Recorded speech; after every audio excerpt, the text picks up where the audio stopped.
नमस्कार, मैं हूं विजयश्री और स्वागत है आपका सियासत नगरी में। इंदौर बीजेपी के सबसे विवादित मामलों में से एक पार्षद कमलेश कालराव और तत्कालीन एमआईसी सदस्य जीतू यादव का विवाद एक बार फिर ताजा हुआ है, जिसमें अब नया मोड़ सामने आया है।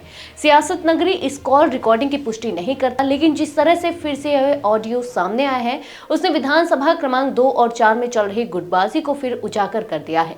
ये ऑडियो पार्षद कमलेश कालराव और उनके दोस्त नरेंद्र सोनी के बीच का बताया जा रहा है, जिसमें कई बड़े नेताओं के नाम का जिक्र है, जिनमें विधायक गोलू शुक्ला, नगर अध्यक्ष सुमित मिश्रा, एकलव्य गौड़ और मनीष मामा शामिल हैं।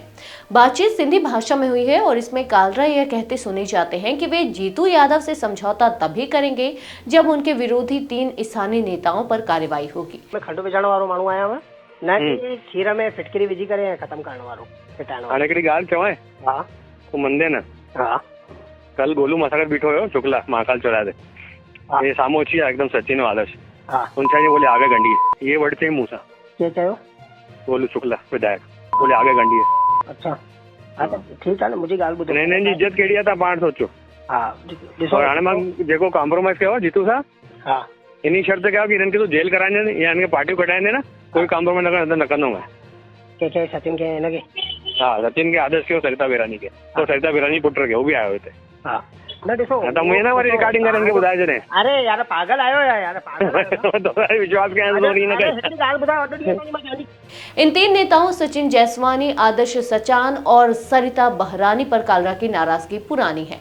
इनसे जुड़े विवाद अलग अलग राजनीतिक और व्यक्तिगत मुद्दों से जुड़े रहे हैं, लेकिन वर्तमान मामले में कालरा चाहते कि इन सभी पर कड़ी कार्रवाई हो और इन्हें पार्टी से बाहर किया जाए।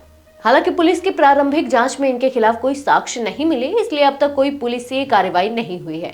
ऑडियो में कालरा अपने समर्थक नरेंद्र सोनी से बातचीत करते हुए कई बार दावा करते हैं कि बीजेपी के बड़े नेता भी इस विवाद को सुलझाने में सक्रिय हैं।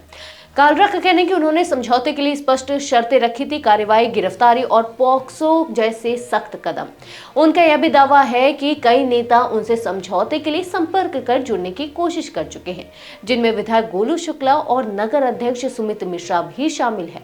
दूसरी ओर इन 3 नेताओं से जुड़े पक्ष का कहना है कि उन्हें इस विवाद में जबरन घसीटा जा रहा है और इनका घटनाओं में कोई रोल नहीं है। कालरा का आरोप है कि 4 जनवरी 2025 को उनके घर पर जीतू यादव के समर्थकों ने हमला किया था और उस भीड़ में ये लोग भी मौजूद थे। हालांकि इनके खिलाफ ना तो पार्टी ने कोई अनुशासनात्मक कार्रवाई की और ना ही पुलिस ने एफआईआर में नाम जोड़ा। कालरा ने साफ कहा कि जब तक न्याय नहीं होगा उनका किसी से कोई समझौता नहीं हो सकता। वे दावा करते हैं कि ऑडियो सही है और समझौते की बातचीत के दौरान हुई चर्चा है।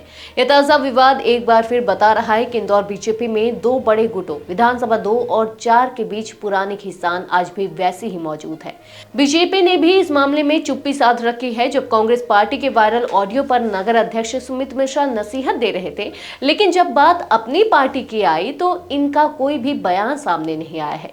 एक तरफ कालरा, मालिनी, गौड़ गुट और उनके समर्थकों पर निशाना साध रहे हैं, वहीं दूसरी तरफ पार्टी और संगठन इस विवाद पर लोकल लेवल पर निगरानी रख रहा है। आज के लिए बस इतना ही। अगर आपके इलाके में कोई समस्या है तो आप चुप मत रहिए, अपनी शिकायत हमें भेजिए। सियासत नगरी आपकी आवाज को मंच देगा और जवाबदेही तय करेगा, क्योंकि अब हर सवाल होगा सीधा सत्ता से।